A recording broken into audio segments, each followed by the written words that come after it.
Welcome to Film Forum Presents, a podcast featuring special live events recorded at our theater located at 209 West Houston Street in downtown Manhattan.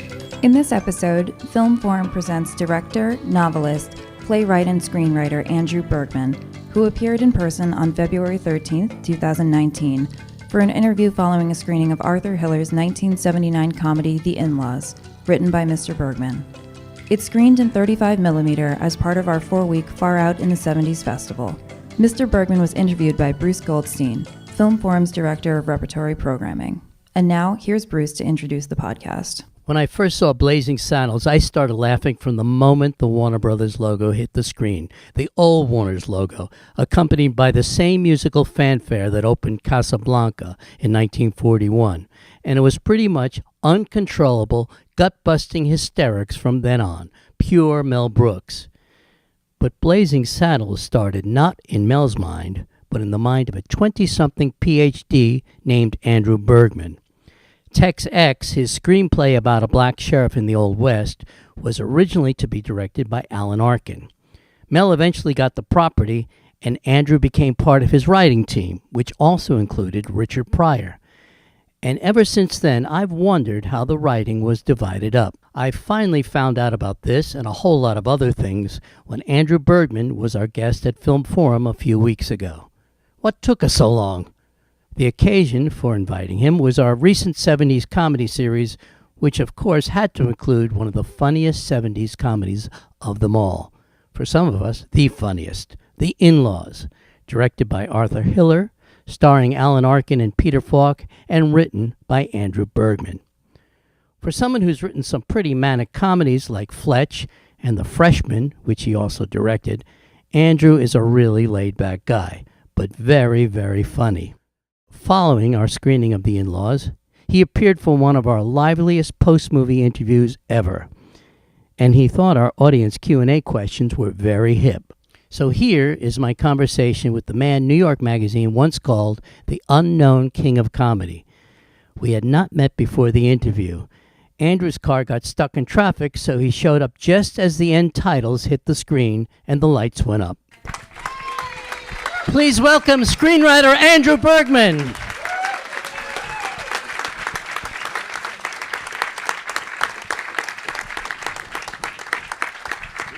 That's you. And you know, he just arrived at the very end of the credits. Shows what impeccable timing you have. One of the many things I love about this picture is that they keep the money at the end.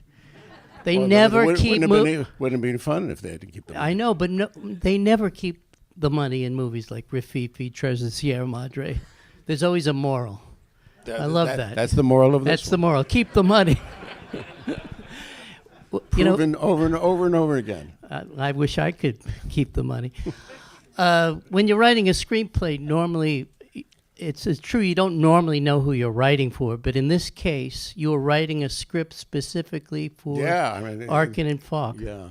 How'd that come about? I had sold a movie to Warner Brothers called Rhapsody in Crime, which was a gangster concert movie about a gangster who's an unbelievable concert pianist, and it ended in the roof of Carnegie Hall with a shootout while he's playing the Tchaikovsky First Piano Concerto. It's a great script.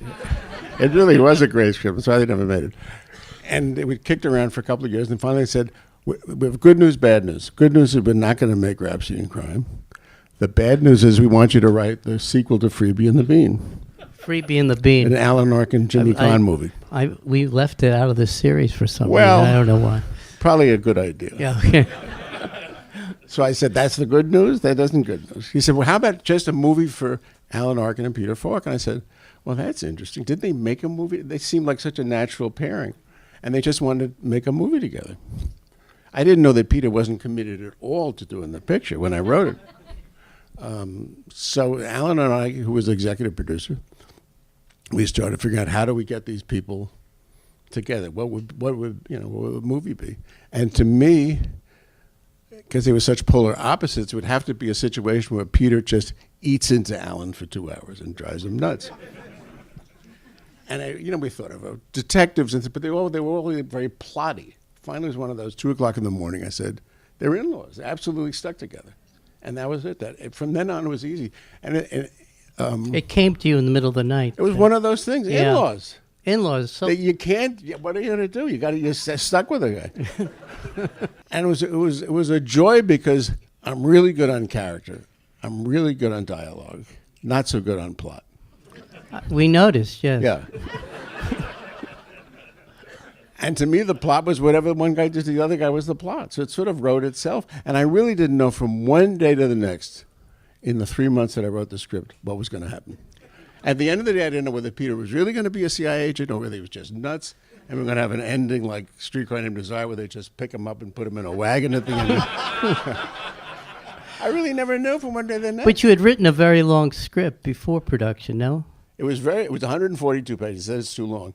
And they shot it was 100 minutes because the dialogue just went really quick. I mean, I've written scripts. They said, we can't do this. It's too short. And then they would call me to say, that happened with Fletch. And they said, we need another scene. This is running too short because the dialogue just goes really quickly.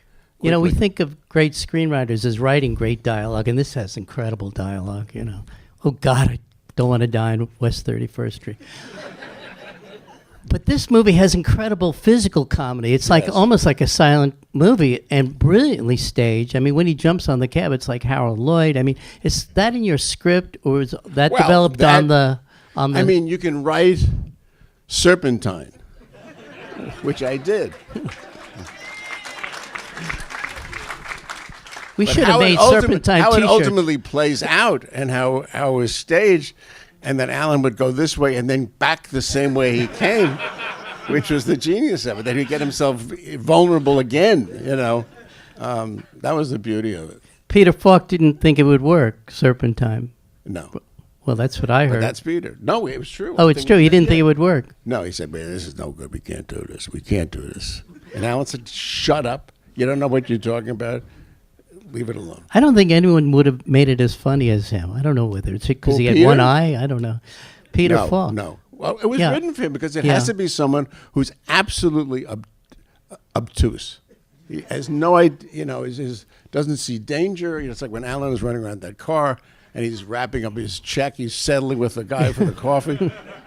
It's the tunnel vision, you know. How much improvisation was there? Zero. Zero, really. There was a little There's one improv line, about the chicken sandwich. the chicken sandwich. They make a hell of a chicken sandwich down here. What happened was, Yeah. according to Alan, he said they were about to shoot that scene where these, was it sheep? Their car is blocked. Pigs. Pigs. They're funnier. Pigs. Yeah. Pigs are funny. Yeah. And Peter started talking about this chicken sandwich he had had the day before down in, we were in Cuernavaca, Mexico. And he started talking about this chicken sandwich he had. And Alan said, why don't you say that when we start rolling? Peter said, I said chicken sandwich. He said, no, just do it. What the hell? And he did it. That was the improv, was the chicken sandwich.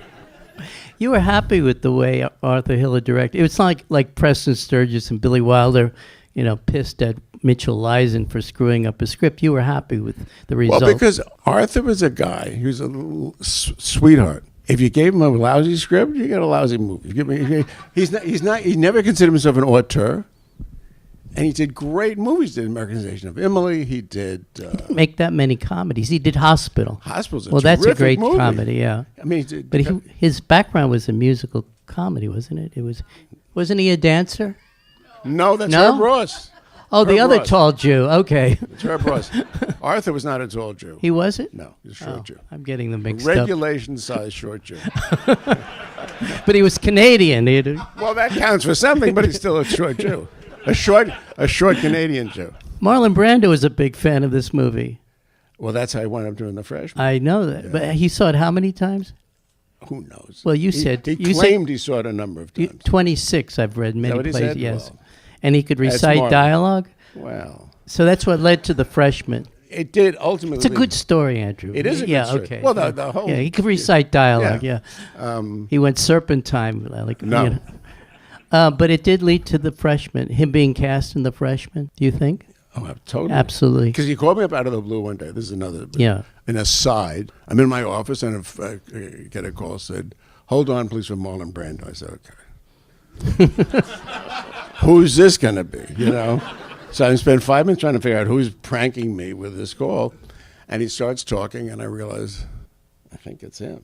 You know? he starts talking about, this little lisp. He said, they discovered the cave paintings, and many of them were jokes, those paintings. And he starts going on about the in-laws. And it led to, he wanted me to write a script, the worst idea of all time. Which was he was going to play God and Michael Jackson was going to play the devil, or vice versa. And Marty Scorsese was going to direct it. And I said, there's no fucking way this is ever going to happen. So I called Scorsese. He said, well, so I knew that was going to happen. But I knew that Marlon knew my work. So I sent him the script, The Freshman, which he responded to almost immediately. You had written it before he was cast. So, oh my God. So you had to rewrite it to make the character more like Don Corleone? That was heaven. I mean, Can you imagine? Talk about this being fun writing for a specific actor. Writing for him, doing that character was really... Did Paramount object to that? Very much. They sued us. They had some sort of disclaimer at the end of the movie. Well, they had to because they were going to stop the movie from being, released. So they did object. And the minute he suggested, now I'm going to have to play this just like the Don. I said, well, see, I'm not sure that's going to be kosher. And it wasn't, but it worked anyhow. Had they done 3 yet? No. Oh, so he held out on 3 so he could do your picture. Would you like to take... He didn't do 2 either. That's right. They wouldn't pay him enough. Questions from the audience? The movie was Laugh Riot, so thank you for making it. LAFF, right? Where did you come up with the idea for the General's hand puppet? Because I think South Park parodied that, and so that's how when I saw this, I was like, South Park parody. Get out of here, South Park. Senior I love Wednesday. South Park. Have you seen it? It's in an episode. South Park is fantastic. But Jennifer Lopez, and it's literally a hand puppet, just like that. So Senior Here's Wences. what it was. When I was a young person, there was a guy we used to do Ed Sullivan all the time called Senor Wences. You like, all that. So that was the origin of Senor Pepe. And 50th Street on Broadway is Senior Wences Way now. That's true. It is, yes. And I have to say, when we shot the scene down in Mexico, where he's giving Senor Pepe water, and Dick Libertini picks up this pitcher. He's just pouring water all over his fucking desk. And it's a shot on Alan Peters' back. You could see they're trying to keep from exploding with laughter because it was going to be a great take, and he didn't want to ruin it because it was the funniest thing anybody had ever seen. And finally, they said cut, and everybody just went bananas, which is usually not a good sign because when the crew laughs a lot, you figure. I remember the DP saying at that point, "Is this as funny as I think it is?" I said, "I hope so." To the naked eye, it certainly seems funny. You were on the set all the time. No, I was on the set. We shot a few weeks in New York, and then I went to Mexico, to Cuernavaca. Cuernavaca, yeah. Where they stayed in character, which is that Peter could eat anything and he was fine. And Alan had the runs for 3 weeks. I mean, they literally were in character. Alan was running into his camper every 5 seconds because he was exploding. And Peter was drinking the water. It didn't make any difference. And he lost a lot of weight, too, I think. You could see it on screen even. You can. Where did this open in New York? It opened... Oh, in L.A. We don't care. No, it opened in a couple of theaters, all deceased. But it's like... It opened... Was it considered? It wasn't an arty picture. It was a commercial but they opened picture. They opened today. They would open it 4,000 theaters and it would die in a minute and a half. Yeah. They opened it at the Beekman, may it rest in peace. Great theater. And the Lowe's Tower, the one in the Gulf and Western building. There was you walk downstairs. No, that was the Paramount. Yeah, that's right. Yeah. Whatever it was. It was kind of a subterranean. It flooded a lot. It was a very odd place. It was horrible. Okay. Yeah, it was not a good place, but it played. You had to go down like in a circle. Yeah, it would flood. Yeah, but it played great. Yeah. Was there any rewriting after the shooting started when you saw how the two of them really were working together? Actually, not about how they were working together because you knew when I wrote it how they were. I mean, they're so specific, these guys. The rewriting was originally the firing squad was going to be inside a palace, and then Arthur found this bull ring, which apparently was the private bull ring of Cortez, he claimed, or something. But it was so we had to move it outside, and then that was a whole different. The difference between indoors and outdoors was everything. It opened everything up. So we wrote that scene as we were doing it. I mean, I was in a camper with Alan, who was running back and forth to the toilet, and we banged out that scene. Really, and they just went out and did it. That was fun. Did you expect that in this great movie, that what everybody remembers is one line? Serpentine. Yeah. You never expect anything. You just couldn't, I've been in the subway where people start screaming Serpentine together. Did they recognize you and they...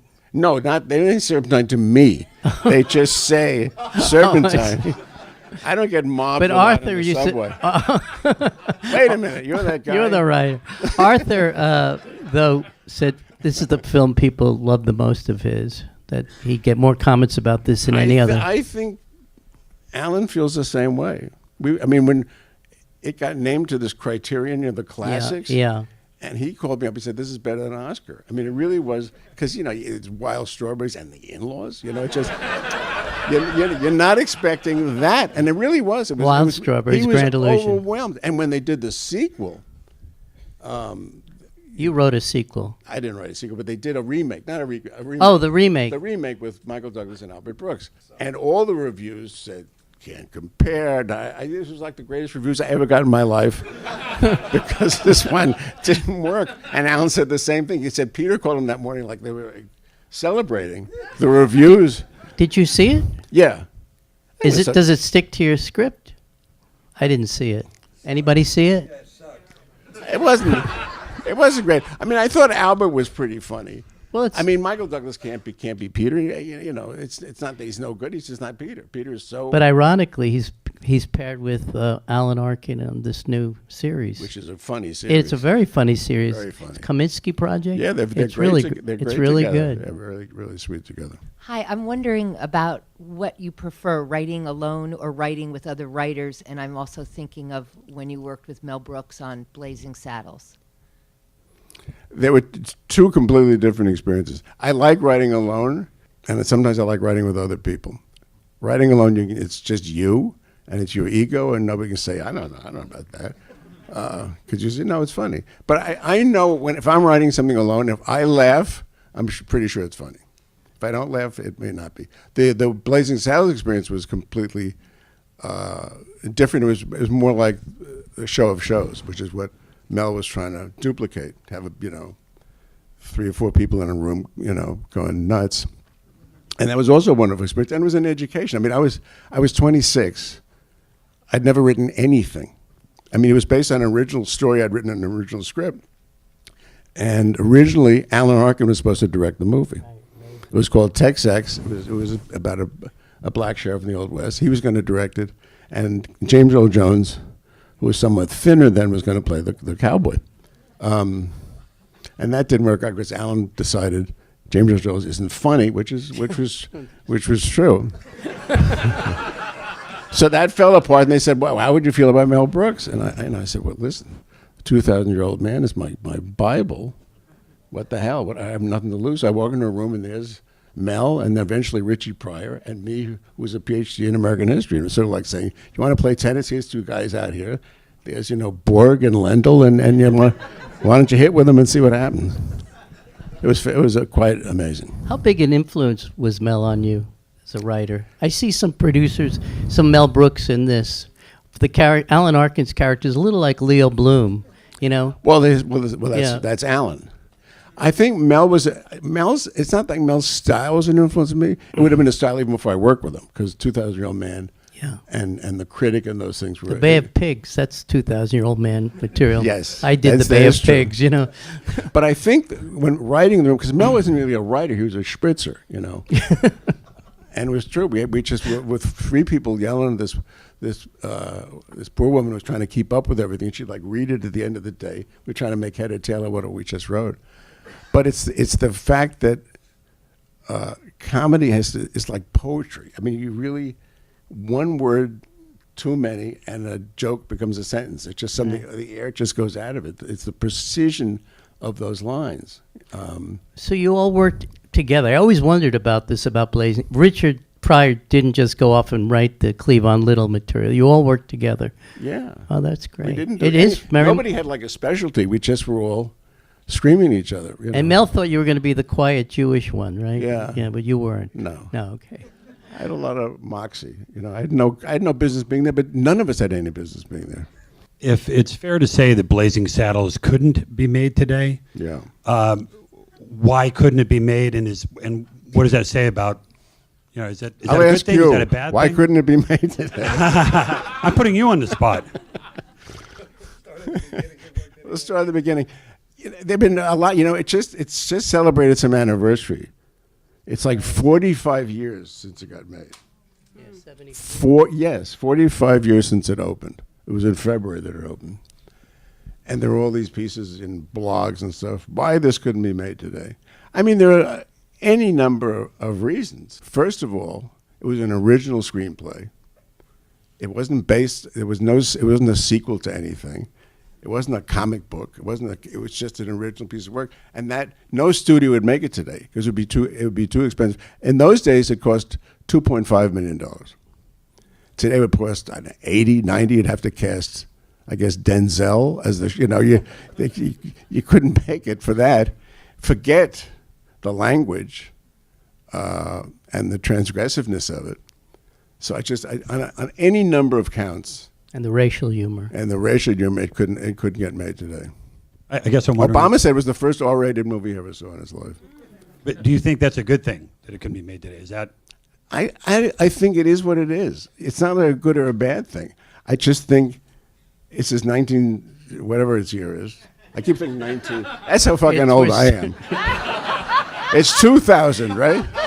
It's not even the early 21st century anymore. I'm lost. I look at the time and I say, what is it, 2019? What is 2019? I should have been dead like 15 years ago. I can't sort it out. Did you come up with Count Basie in the Desert? No. See, my original version was much more out there. I had Pharaoh Sanders in the desert. Count Basie in the desert? No, I had Pharaoh Sanders. I wanted jazz. I wanted this completely atonal, but Count Basie was pretty. I see it was a wonderful sight to see him there. That was the funniest thing I'd ever seen in a movie up to it's that time. a mirage. You can't believe this, Yeah. But the Carmen Dragon thing is a little similar to that, except that who remembers Carmen Dragon anymore? Exactly. Whose son just died. Oh, that's real Captain trivial. Because it was Captain and Tennille. Oh, really? And he was the son of Carmen Dragon. Really? Which I didn't know until I read the obit. That's going to be tweeted out all over now. It's not as absurd a statement as it seemed on the surface. So the captain died, huh? Yeah, he did. Okay. Andrew, thank you for being here. I noticed also one of the movies that you wrote is actually one of my favorites, Soap Dish. Any stories of writing that? No. No, it was a very nice experience. It was a rewrite. Robert Harling had written an original script which couldn't get made because it was just a sort of bitchy, nasty thing, and I rewrote it to make it a little cuddlier, But it was a nice experience. But Mike Hoffman was a wonderful director and a sweetheart of a guy, and it was a wonderful cast. It was a positive experience all around. But I have no juicy tidbits. And Marlon Brando never saw it, and so I don't know. So what happened to that script that wasn't made, your first? What happens to all those scripts that never get made? Do you have it? I certainly do. Beautifully bound copies. It's too bad. It really was a hell of a script. Can't you sell it around again? God, No. That one would cost like $500 billion. It's just unaffordable. Maybe we can make the Marlon Brando Michael Jackson picture. I've had various ideas that were that was saleable. I wanted to do a Casablanca remake, which I thought was a stupendous idea. Really? Well, here's the premise. It was a Rosencrantz and Guildenstern thing, which is you tell the whole movie from Sam's point of view. From whose point of view? Sam, the piano player. Sam, yeah. Have an all-star cast around. He had a life. And Richard Pryor was interested, but they said we can't. That's like sacred, and the Warner, except to it at Warner's, it was sacred. But I thought if all this other stuff was going on in the background, and it's all about him trying to get his ass away from the Nazis, it's a great movie there. And Rick doesn't give a shit. That great scene where he's at the train station pouring, and you're supposed to feel bad for Rick, and meanwhile, Sam is stuck there, with the Nazis ready to throw him into a camp. I think that was a big hell of a movie. But you have used old movies as the background for your novels, your Jack Levine novels, which I've read. They're very good. Good. Thank you. When I first read it, I thought it was going to be a broad parody of Raymond Chandler, which it's not. Chandler's a genius. I mean, I wouldn't parody that. It's just that's why it's good. Yeah, no, I loved writing those books. Yeah. Jack Levine, nay Levine. That's Tender is Levine is one of them. Ellie, and Sunset and Levine. Hollywood and Levine. Hollywood and Levine. Yeah. Still available on Kindle. Yeah. I bought them on. You can buy all three for like $8. I mean, it's an incredible bargain. Are you still working on movie scripts? I've been trying to sell a script for about 10 years. My idea for a low budget script, but it's a different business. It's you're sort of panhandling for money all over the world, and you get $1.50 from Kuwait, and it's when you see a movie today, the credits take like 18 minutes because there are all these companies. The best business to be in now is the logo business. They make these logos for these guys. Who are these people? And you never finally get to like Paramount at the end, who paid for the prints or something. The business is absolutely unrecognizable from what I grew up in. So it's tricky.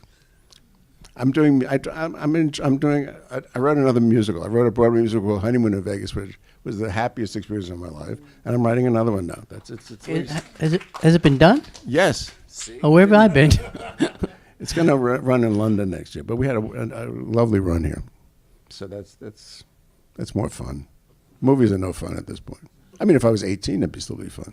First, I wanted to say this is one of my favorite comedies of all time. Oh, it's the first time I've seen it on screen. When I was a kid, I saw it like 100 times on HBO. So it's a pleasure. My question is, do you have a favorite comedy film of all time? I really love It's a Gift a lot. Me too. It's a Gift. It's a W.C. Fields movie.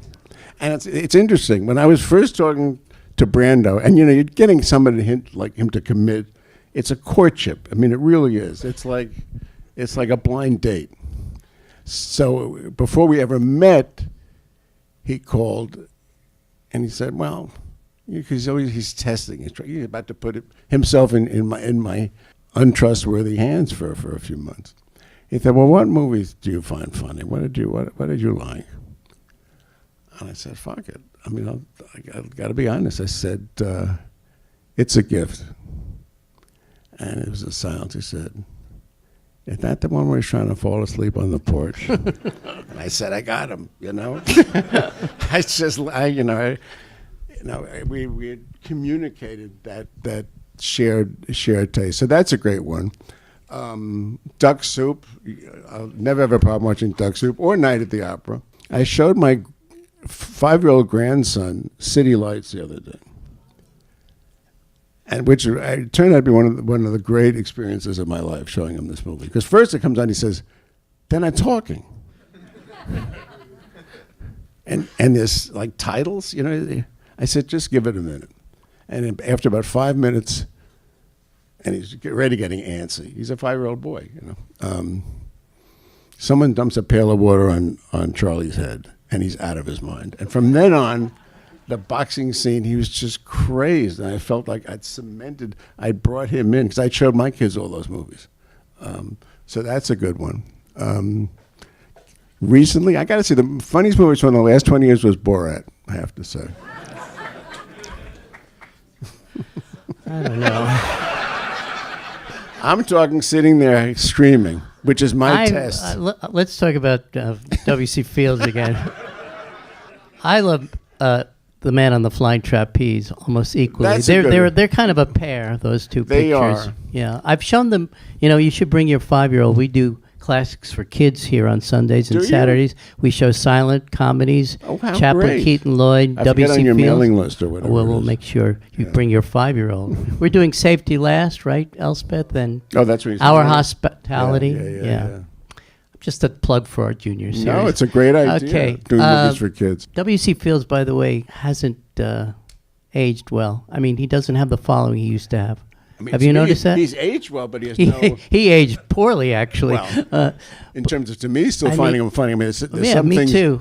that are no longer funny, but he's eternally. I mean, it's a gift. And the bank dick, although it's racially a little Yeah, the bank dick icky. is, There are yeah, moments there's you say, I don't know one if I can scene watch that's this. Yeah, in the bank. In the bank, uncomfortable, actually, yeah. yes. Willie Yeah. Best. I know the scene well. yeah, with the straw hat. Yeah, not good.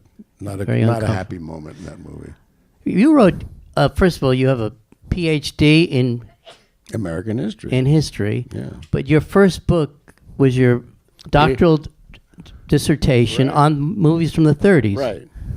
A favorite subject of mine. So I read that book, not a laugh in it. No. Now it's very dry, but Well, it's maybe a one or two. none. No. Really? No. I haven't read it in But- 40 years. So It's still in print. it's the only book I ever wrote that's still in print. Go figure. Bizarrely enough. Okay. When do you consider a screenplay to be finished? Like, no more feedback? Oh my God. When they make me hand it in, generally.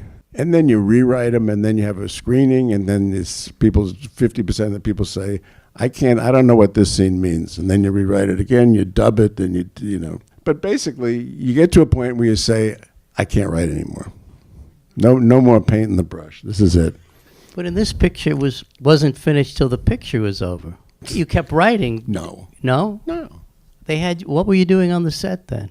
Because they wanted me Kibitzing? around. They liked me. Oh, okay, good. Because actually, I'll tell you what happened. We were doing things, and I got along great with Arthur. It was completely collaborative. And they would stage some scenes. I hadn't directed anything yet, but I was getting a little bit, that might be a nice thing to do. So Arthur said, why don't you come to Mexico with us? I wasn't going to say, no, I'm not going to Mexico to be with these guys. So they brought me along. But it really wasn't to do rewriting, because everybody felt really taken care of by the script. They knew it was gonna work out. I mean, actors panic if they feel this. When I did another movie with those two guys, and we never had an ending. It was a disaster. But if they feel the movie's going to take care of them, the script works. It's just little things. That other movie was supposed to be a sequel to this? No, they were together. It was sort of a remake of Double Indemnity. Oh, because you couldn't do Casablanca, I guess. Hi, I actually just wanted to ask about Big Trouble, because that has one of the funniest scenes I've ever seen, the sardine liqueur scene. Oh, that's the sort of Sardine liqueur, yes. Yeah. That was a good scene. I was wondering, was that production a problem? Was that Yes. a problem all throughout? It wasn't The problem with Peter it Falk's heart attack? It was just like... No, it wasn't a heart attack. Oh, Who it had a wasn't? No. Oh, I thought he had a heart attack during... Me? No. No, Peter Falk. No. Oh, okay. He was an enormous pain in the ass, but he didn't have a heart attack. What I actually wanted to ask was there anything cut out of the in-laws? Oh, the in-laws? Nothing. I mean, I assume they're little things, but basically what you saw is what you got. I mean, I still have the original script in the house. It's 145 pages, which is an ordinary length, and it's this movie. It's 100 and whatever, It Normally they calculate a minute per page, is Yeah, but that? not for this one. No, obviously not. It just clacked along. Big Trouble is directed by Arkin? No. I started. Oh, it was I Cassavetes. quit in Cassavetes, who's a lovely guy, but not the king of comedy. Obviously. Obviously so not. then the inmates were literally running the asylum. Can you talk about So Fine and how that came about? I can talk about So Fine. I'm allowed to under my non-disclosure agreement.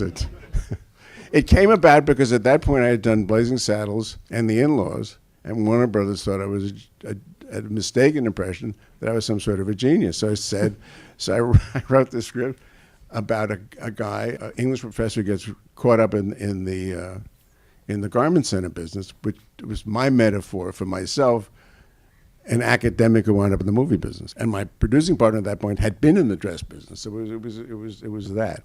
I wanted Ron Silver to play the lead. They said, no Jews should be in a movie about the dress business. So we got Ryan O'Neal, who's a lovely guy, but not really a Hebraic presence. But I had a wonderful time doing the movie, and there was some hilarious stuff in it. And I'd never directed anything before. I had a wonderful time doing it. It bombed, but as a devoted to following, I liked it. I just liked it too. It was very much of its time, though, because you had to be in the middle of the jeans craze to understand the humor. Yeah, it was. But I enjoyed doing it, and it's really fun. I suddenly got this vision of having seen Tom Selleck in 1,000 Clowns. Yes, believe it or not, on Broadway. Really? Yeah. Another Jew. No, I'm just kidding. I was wondering if you could talk a little bit about why. Well, not why. Actually, I'm an academic, so I understand why you might want to leave academia. But a little bit about how or what sort of brought that about, that transition. Here's what brought it about. It was quite simple. I couldn't get a job. I mean, I went to graduate school for various reasons. One, I really loved history, and I really didn't want to go to Vietnam. Those are two big reasons. There were many other people who shared my feelings. Hence, by the time I got my degree, there were about 1.5 million history PhDs all looking for jobs. It was really tricky. And I did this dissertation, as Bruce pointed out, about American movies of the 30s. And I said, I love movies. Maybe I'll just do the movie end of it rather than the history end of it. So I got a job at United Artists. Through my father was a publicist. He knew other publicists. I got a job as a PR guy at UA, for which I was amazingly unqualified. I mean, but I replaced Jonathan Demme, who had the same job before me, who was also similarly unqualified to be a PR guy. But I met all kinds of amazing people in that year. I met Fellini, I met Truffaut. It was a fabulous year. And then I got fired, of course, because I knew nothing. But I had made the acquaintance of a publicist, and I was writing the original story for Blazing Saddles, a story called Tex X, this novella. And I said, I want to sell this. And he put me in touch with an agent who sold it. And that's how it all started, but quite serendipitously. Had you written before anything? My PhD dissertation. Yeah, before that. No? Yeah, for school literary magazines, I read that you wrote criticism when you were a kid. You panned Howdy Doody. No, that's okay.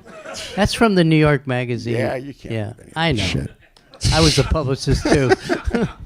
I wrote restaurant reviews for The Voice for a brief time. I mean, oh, really? Yeah. What year were you at UA? 1970? 69, 70. Yeah. They released 45 movies that year. Yeah, it was 45. They were doing all the art pictures. They did any movie. They did. They had Fellini, Truffaut, right? Satyricon. Fellini was like exactly what you dreamed he'd be like. It's just you want to take him home with you. It was so great. We did Alan Funt. We did Alan Funt. You mean amazing variety of movies. What do you say to a naked lady?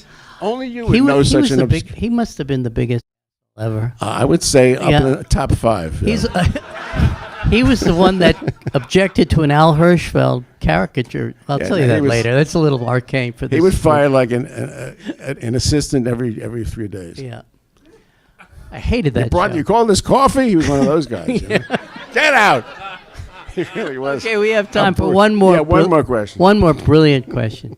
So you talked about the courtship with Marlon Brando. Yeah. But you didn't talk about what it was like on the set working with Marlon Brando. Was he cooperative? Was he difficult? He only got difficult near the end after his daughter had been in a car wreck, which he felt he was responsible for because he wouldn't let her come to the States to watch him work. And she was in L.A. and she racked up her car and he was just crushed by it. But fortunately, we had done most of his stuff before then.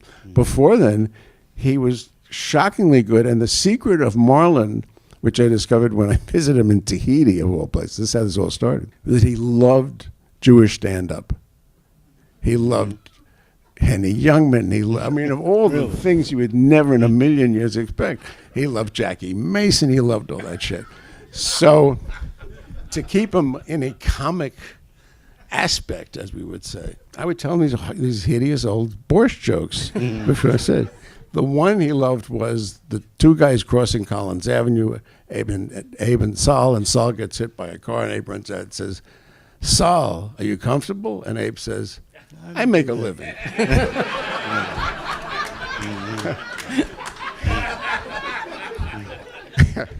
And of course, he could never remember. He couldn't remember anything, you know. He'd come up to me, what was that one again? The two gentlemen crossing the street. So I'd tell him these jokes, and it would keep him loosey-goosey, because you had to, because he's very funny, but that's not, he doesn't go there. That's not his rhythm, you know.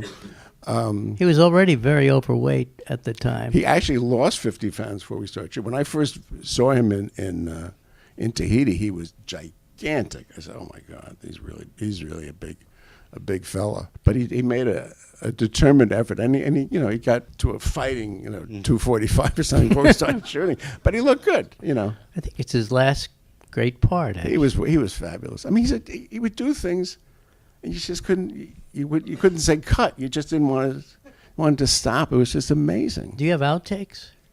I'm sure that would be something to see. I think some of them are not something. I mean, some of them go on and on, but it was astounding. He really was. He was like a witch. He really could transform. I mean, when we met in Tahiti, the producer and I went there. He was living in he had a hotel there. It's now like a big fancy hotel called Le Brando. Can you imagine?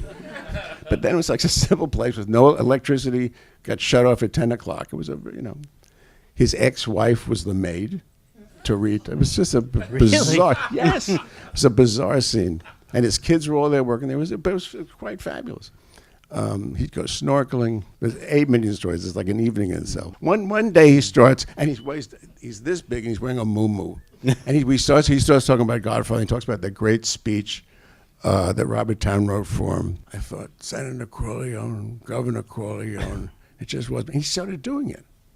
And it was like we dropped mescaline. He's like this. And suddenly he's doing that scene, and it's as if you're there. He just becomes that guy. And he had that incredible capacity to physicalize anything. Well, would you come back if we showed The Freshman? Yeah. Okay. Yeah. You know, Matthew. You'll never get me to shut up. Matthew's on our board here. We're going to try to get him too. That'd be fun. Yeah. That would be great. Yeah. Thank you, Andrew Bergman. Thank you. Thank you for listening to Film Forum Presents. Our 4-week festival, Far Out in the 70s, A New Wave of Comedy, was programmed by Bruce Goldstein with Elspeth Carroll. If you like what you just heard, please be sure to subscribe to get future episodes and rate and review so that more movie lovers can find us. Film Forum is an independent nonprofit cinema, and our doors have been kept open for nearly 50 years thanks to the invaluable support of our members and donors. Please visit www.filmforum.org for details on membership, as well as information and showtimes for our current programming. See you at the movies.